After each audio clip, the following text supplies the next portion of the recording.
रही है। जिस तरीके से अतीक की याचिका पर आज सुनवाई होगी, जेल शिफ्ट करने के खिलाफ याचिका की गई है। साबरमती जेल से प्रयागराज लाने का विरोध किया गया। इस याचिका में यूपी सरकार के फैसले के खिलाफ यहां पर याचिका दी गई है।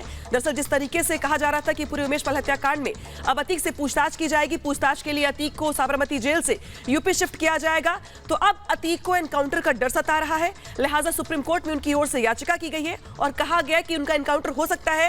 लिहाजा जेल शिफ्ट करने के खिलाफ यह याचिका की गई है।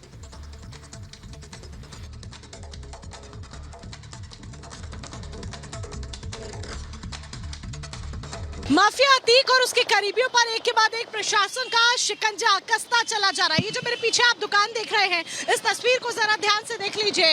ये एसएसए गन हाउस है जो माफिया अतीक के बेहद करीबी सफदर अली की दुकान है। हालांकि इस वक्त अगर आप देखेंगे तो यहाँ पर ये देखिए ताले जड़े हुए हैं, लेकिन दोपहर में यहाँ पर इस तरह की तस्वीर जो थी वो बिल्कुल भी नहीं थी। कुछ देर पहले यहाँ पर प्रशासनिक टीम पहुंची, मजिस्ट्रेट और सीओ शाहगंज की एक टीम जांच पड़ताल करने के लिए पहुंची। सफदर अली पर एक बड़ा आरोप है कि उसने माफिया अतीक के गुर्गों को शस्त्र उपलब्ध कराए बिना लाइसेंस के और अवैध तरीके से, यानी कि नियमों की अनदेखी करने का एक बड़ा आरोप उस पर है। और यही एक बड़ी वजह है कि यहाँ पर जांच करने के लिए, पड़ताल करने के लिए पूरी टीम यहाँ पर पहुंची। ये बेहद व्यस्त इलाका है जहाँ पर ये एसएसए गन हाउस दुकान है और प्रयागराज में ये पूरी दुकान, जहाँ पर आज दस्तावेज खंगाले गए प्रशासन की तरफ से। जब प्रशासनिक टीम यहाँ पर पहुंची, अमला पहुंचा, दस्तावेज खंगाले गए, कई तरह की चीजों का रिकॉर्ड लिया गया, पूरा ब्यौरा खंगाला गया।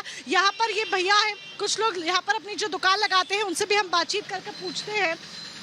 यहाँ पर आज प्रशासन की टीम आई थी, आज क्या किया था? जब आई थी तब क्या हुआ था?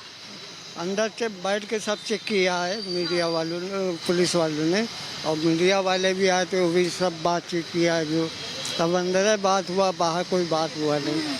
यहाँ देखा, ये दुकान भी उनका है, ये दुकान भी देखा, चेक किया, चेक करने के बाद फिर चले। अच्छा, कितने अधिकारी आए थे, कुछ ध्यान दिया था? एक मजिस्ट्रेट थे और बाकी 5-6 तो सिपाही थे, अफसर लोग। जिसकी ये दुकान है सफदर अली की, वो था? हाँ वो था। वो उससे कुछ पूछताछ हुई? हाँ, उन्हीं से अंदर पूछताछ हुआ, जो भी पूछताछ हुआ हमको मालूम नहीं है। कुछ लेके गए, ध्यान दिया अपने साथ कुछ लेके गए? नहीं, कुछ नहीं, खाली कागज लेके गए हैं, उसमें क्या है क्या नहीं हमको नहीं मालूम। तो देखिए रिकॉर्ड्स हैं, रिकॉर्ड्स की बात निकलकर सामने आ रही है सूत्रों के हवाले से कि किसी तरह के कुछ रिकॉर्ड्स थे जो यहाँ से लेकर गए हैं, ब्यौरा लेकर गए हैं। क्योंकि सफदर अली पर एक बड़ा आरोप ये लगा है कि वो अवैध तरीके से नियमों की अनदेखी कर जो शस्त्र है वो उपलब्ध कराया करता था, कारतूस उपलब्ध कराया करता था और माफिया अतीक का बेहद करीबी माना जाता है। ऐसे में एक के बाद एक प्रशासन जिस तरीके से इस पूरे मामले में एक्शन ले रहा है, कड़ी से कड़ी जोड़ रहा है और कई ऐसे नाम हैं सफदर अली जैसे जो निकलकर सामने आ रहे हैं। तो ये रिपोर्ट आपने देखी है और आपको बता दें कि किस तरह से करीबियों पर शिकंजा कस रहा है, पूरा परिवार डरा हुआ है। और अभी क्या अपडेट है जानने के लिए चलते हैं, हमारे सहयोगी गायत्री हमारे साथ जुड़ गई हैं। गायत्री, एक तरफ अतीक अहमद की याचिका पर आज सुप्रीम कोर्ट में सुनवाई होने वाली है, दूसरी तरफ एक और जो करीबी है उस पर शिकंजा कस गया है। ये जो नया नाम सामने आया है, इसकी किस तरह की भूमिका है जिसके ठिकाने पर पहुंची थी पुलिस और एसटीएफ?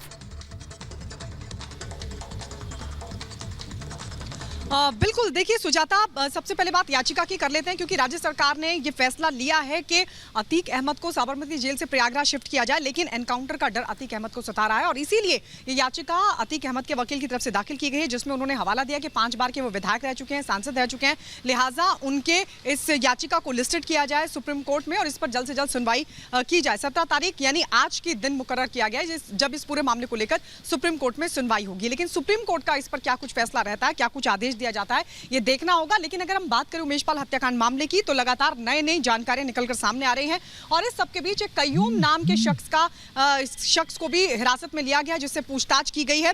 ये बताया जा रहा है कि ये वही शख्स है जिसने अतीक के बेटे और मोहम्मद गुलाम को दरअसल नेपाल भेजने में सहायता की थी, वो तमाम चीजें मुहैया कराई थी जो यहाँ से उनको भागने में मदद करती हो। इसीलिए कयूम को हिरासत में लिया गया है, क्योंकि आप देखिए एसटीएफ की एक टीम नेपाल में ऑलरेडी जा चुकी है। इसके अलावा गुजरात में भी एक टीम गई है और अब सरकार की तरफ से फैसला लिया गया कि अतीक अहमद को यहाँ प्रयागराज में शिफ्ट किया जाए। वहां पर टीम पहुंची थी, पूछताछ भी हुई, कई और खुलासे होने की बात भी सामने आ रही है। लेकिन अब जब प्रयागराज यहाँ पर शिफ्ट किया जाएगा, उसी को लेकर अतीक अहमद को दरअसल डर है कि कहीं एनकाउंटर ना हो जाए। आप देखिए, तमाम जो आरोपी हैं, तमाम जो माफिया हैं, वो खौफ के साए में हैं। जिस तरीके से हमने देखा अभी हाल ही में 2 एनकाउंटर हुए, चाहे बात अरबाज की हो या फिर उस्मान की हो।